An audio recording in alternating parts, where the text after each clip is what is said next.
Assalamualaikum dan salam sejahtera. Terima kasih kerana setia bersama kami di Khabar Haji di saluran Astro Awani dan Astro Oasis dan Radio Zayan sebagai rakan strategik Khabar Haji bagi tahun 2023. Ustaz, saya sedihlah malam ni sikit. Ini adalah saya baru nak terakhir. bersua dengan Ustaz Izmir. Ya, baru 10 hari dah ya, baru. Betul, diam tak Tapi diam kan? kita rasa 10 hari tu pun rasa macam lama lah je. Betul. Lama betul kita dah bersama. Yep.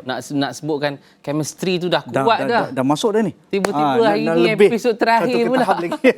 Tapi tak apa, kerana ini juga memberikan perlambangan bahawa musim haji menghampiri di penghujungnya. Tetapi para jemaah kita walaupun pada hari tasyrik ini mereka aktiviti penuh, Ustaz. Di sana masih lagi hari-hari tasyrik je kan, baru hari tasyrik yang kedua tak silap. Apa aktiviti ibadah rukun-rukun haji ataupun wajib haji yang akan mereka lakukan? Kalau ada sekarang ini yang masih lagi tinggal hanyalah jamrah jamratul ula, jamratul wusta, jamratul aqabah, 3 hari lah. Bagi 3 hari yang mereka nak. Kalau mereka tidak akan berulang-alik dari kemah ke, dan mereka boleh buat banyak lagi selepas daripada mereka habis daripada 13 Zulhijjah ni kan. Sebab kita tahu lepas habis tu bukan maksud habis saja. Sebab kita berbicara tentang haji mabrur. Sebab kalau kita bercerita tentang haji mabrur bermaksud bukan stop pada 13 Zulhijjah. Itu mungkin permulaan untuk nak menentukan bahawa ia mabrur ataupun tidak. Maybe it's the beginning. Yes. Baru nak mula ni. Baru nak mula. Kalau katalah lepas daripada itu mereka maintain, maknanya dalam keadaan mereka masih lagi boleh buat apa yang mereka buat dalam musim haji. Itu mungkin tanda je. Hakikat sebenarnya kita tak tahulah, itu hanya di hari akhirat nanti kita akan tahu. Bagi Ustaz, kalau kita refleksi haji mabrur ni dalam kalangan orang Melayu di negara kita, apa yang sentiasa berlegar di pemikiran kita? Tapi kita nak bercerita tentang haji mabrur. Selain pada Ustaz Izmir pakarnya. Saya hanya perantara saja. Kita ada di talian kita sekarang ini Ustaz Fawaz Fazil, iaitulah pengurusi FAS Consultant yang ada di talian. Assalamualaikum Ustaz. Ustaz Fawaz. Waalaikumsalam warahmatullahi wabarakatuh. Sihat kan semua? Alhamdulillah. Selalu dengar pesanan Ustaz di Radio Sinar. Ya, betul. Kita seronoklah hari ini Ustaz Fawaz dapat bersama dengan kita. Walaupun senang nak dapat dia ni. Ya, walaupun episod terakhir ni kita nak ambil tapi juga, sesuai dengan topik kita Haji Mabrur. Haji Mabrur. Kita nak ambil mutiara-mutiara ilmu yang sangat-sangat bermanfaat ni. Untuk pertamanya Ustaz, kita nak tahu apa dia itu Haji Mabrur Ustaz. Silakan. Allah. Bismillahirrahmanirrahim. Assalamualaikum warahmatullahi. Ini merupakan satu matlamat yang sangat besar bagi mereka yang melaksanakan haji, yang inginkan haji itu diterima oleh Allah Subhanahu wa taala, kerana kita mengetahui haji ini merupakan muktamar sanawi, ya. Muktamar sanawi iaitu perhimpunan tahunan umat Islam yang semua orang mengejar yang terbaik dan tidak ada balasan bagi orang yang melaksanakan haji mabrur melainkan syurga. Maka ulama menyatakan haji mabrur ini dia mesti ada beberapa prasyarat. Yang utamanya ialah kos ataupun wang yang kita belanjakan untuk haji itu mesti daripada halal. Sebab itu ulama bahaskan seseorang yang melaksanakan haji daripada wang haram, hajinya sah. Seperti yang disebut oleh Al-Imam Al-Ghazali rahimahullah. Tetapi diwajibkan dia ulang semula hajinya. Kerana rukun qabul itu sudah breach, seorang itu telah melanggar apabila dia membelanjakan wang daripada wang yang tidak patuh syariah. Sebab itu asas sekali kalau kita tengok mana-mana pada risalah yang dikeluarkan oleh ulama Arab Saudi terdahulu puluhan tahun, mesti dia review semula dirinya. Di antara review itu yang penting ialah sumber itu. Kerana sumber ini yang menjadikan pemergian kita itu patuh kepada syariah.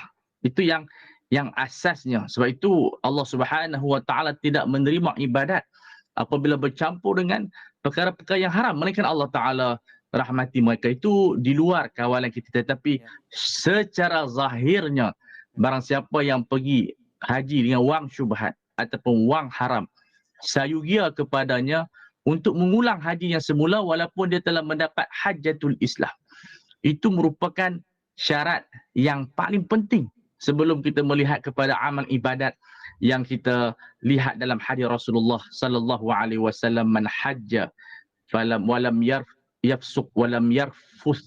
Siapa yang melaksanakan haji dia tidak melakukan kejahatan dan tidak mengucapkan kalimah-kalimah yang buruk, Raja'a, dia akan pulang ke rumahnya, pulang ke negaranya, kayauma waladathu dia akan pulang seperti baby yang dilahirkan, tashbih kepada tidak ada dosa.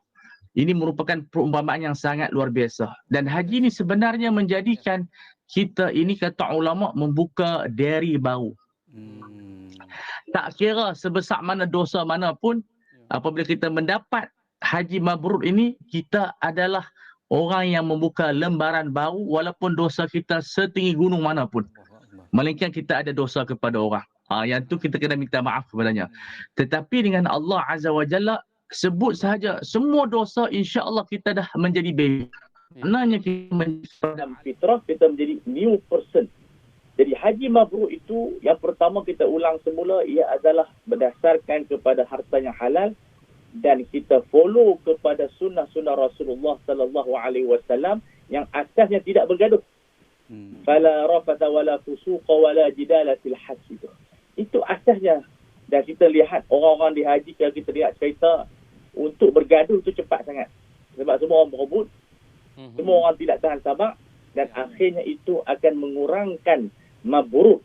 Daripada orang Kedah tersebut, daripada jadi haji mabrur, jadi haji malboro kepada mereka yang melaksanakan haji tersebut. Tetapi rahmat Allah Ta'ala itu luas. Kita tidak mau menjadikan semata-mata isu haji mabrur orang balik dengan putus asa. Tidak, kita luaskan lagi. Seperti Ustaz sebut tadi. Kita nak juga, walaupun kalau ada kesilapan, kita tutup dengan istighfar kepada Allah Azza wa Jalla. Dengan memperbanyakkan sedekah. Dengan memperbanyakkan selawat. Mudah-mudahan haji yang kurang itu ditampung oleh pahala-pahala yang lain, insya-Allah. Ustaz Fawaz, satu lagi. Ramai juga bertanya bagaimana kita nak menentukan kita mendapat haji mabrur itu, khususnya bagi para hujaj, para duyufur rahman, kembali mereka ke tanah air mereka. Seperti yang disebutkan oleh ulama-ulama, ia menjadi lebih dekat kepada Allah. Ia lebih rindu kepada Allah Azza wa Jalla. Dia lebih melakukan satu perubahan, sebab bila dia menjadi insan yang baru, dia lebih proaktif. Dia lebih dekat dengan Allah Azza wa Jalla. Segala maksiat yang dilakukan sebelum ini, dia telah meninggalkannya. Walaupun mungkin dia terjebak, tetapi dia cepat-cepat bertaubat kepada Allah Azza wa Jalla. Itu di antara min alamatil qabul, iaitu timbul penyesalan ke atas semua dosa-dosanya. Tetapi kalau kita tak ada penyesalan, disebut sebagai aware, yang disebut sebagai aware, kesedaran, maka itu tidak akan menjadikan dia bertaubat kepada Allah Azza wa Jalla. Jadi alamat-alamat qabul ini, seperti mana kita di bulan Ramadan, apabila kita makin dekat, kita bimbang, kalau kita laksanakan haji, kita makin jauh daripada Allah. Itu yang berlaku pada akhir zaman. Orang melaksanakan ibadat haji untuk pelancongan. Dia tidak ada matlamat yang agung. Jadi apabila dia hilang hadaf, dia pergi haji semata-mata untuk naikkan semata-mata bisnesnya, ataupun dia nak naikkan dia punya viewer dia. Sebab tu ulama memberikan amaran kepada kita, masa kita duk tawaf itu, masa kita duk buat ibadat haji itu, jangan duk ambil gambar lagi. Biar selesai dulu. Kerana ketika itu kita dengan Allah. Tetapi kadang-kadang tengah kita duk buat ibadat haji, rukun haji kita masih dalam keadaan kita hati terpaut dengan manusia. Dan itu di antara kita bimbang, takut kita termasuk dalam orang yang berlumba-lumba di dalam beribadat dalam bentuk ingin dibanggakan. Alhaakumut takatsur hatta zurtumul maqabir. Di antara dosa yang kita tidak sedari dalam semua ibadat, semua orang dilalaikan dengan ingin menunjukkan dia punya kebaikan dia, termasuk dalam ibadat haji. Sebab tu sebahagian ulama di Al-Azhar, dia fatwa mengharamkan pengambilan gambar ketika melaksanakan ibadat, khususnya tawaf. Bukan maksud haram ambil, tapi kita duk berdoa kepada Allah, kita tunjukkan kepada orang dengan apa tujuan kita.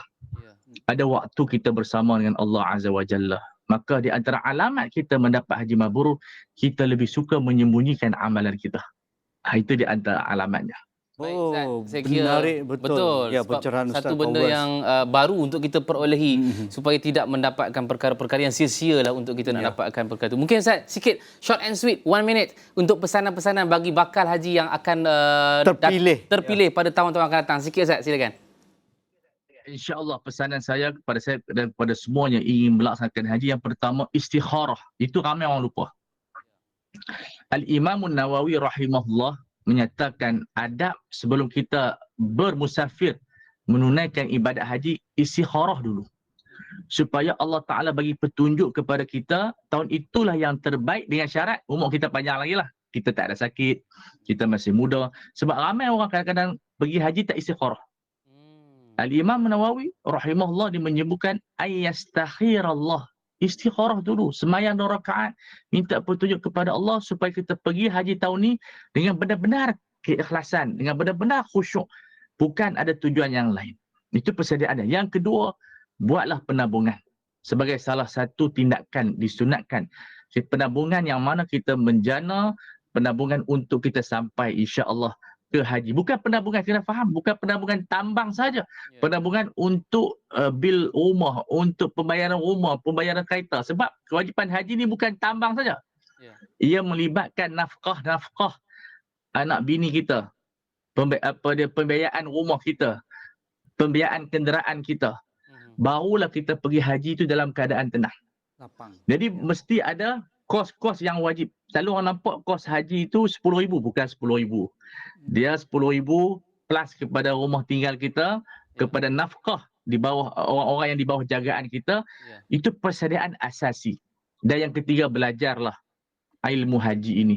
Kerana ilmu haji ini insya-Allah simple, mudah untuk difahami. Kerana dia ibadat haji ni rukunnya hanya 5. Bukan banyak mana pun. Sembahyang ada 13 rukun. Sembahyang 13 rukun. Tetapi yang susahnya bukan pada rukun, kepada pelaksanaannya, kepada musafirnya yang begitu lama. Dan yang terakhir saya nasihatkan supaya kita kalau ada ruang setelah mana melaksanakan haji, cepat-cepat kita pulang ke tanah air untuk menimbulkan rindu kita kepada Kaabah. Kata ulama, duduk di Mekah yang lama dalam keadaan tidak rindu kepada Kaabah, duduk di jauh daripada Mekah itu lebih afdal daripada orang duduk di Mekah. Makna duduk di Malaysia dalam keadaan rindu kepada Kaabah lebih afdal daripada orang yang duduk lama di Mekah dalam keadaan dia dah tak rindu kepada Kaabah. Itu satu benda yang perlu diambil perhatian. Jadi Sayyidina Umar ketika mana orang dah habis haji, dia suruh balik ke kampung mereka supaya ada rindu balik kepada Kaabah. Nanti kita datang lagi insya-Allah pada masa-masa akan datang. Wallahu a'lam. Wallahu a'lam. Terima kasih Ustaz. Kita ucapkan kepada Al-Fadhil Ustaz Fawaz Fazil di atas pencerahan dan juga ilmu pada kita. Haji. Mudah-mudahan kita dapat ambil manfaat. Dan Haji, kita nak melabuhkan tirai khabar haji 2023 ini. Mudah-mudahan kita mohon maaf juga ke atas penonton-penonton kita sepanjang 10 episod. Kalau ada rezeki, jodoh panjang, kita jumpa lagi khabar haji 2024 tahun hadapan insya-Allah bersama dengan saya Izmir Faris. Supaya kita ada rasa rindu juga untuk khabar haji tahun hadapan. Seperti mana Ustaz Fawaz kata tadi, kita rindu Kaabah, rindu juga program-program sebegini. Insya-Allah bukalah hati agar pengorbanan Aidiladha dapat dihayati bersama saya Nazrika. Assalamualaikum. Insya-Allah kita jumpa lagi tahun hadapan.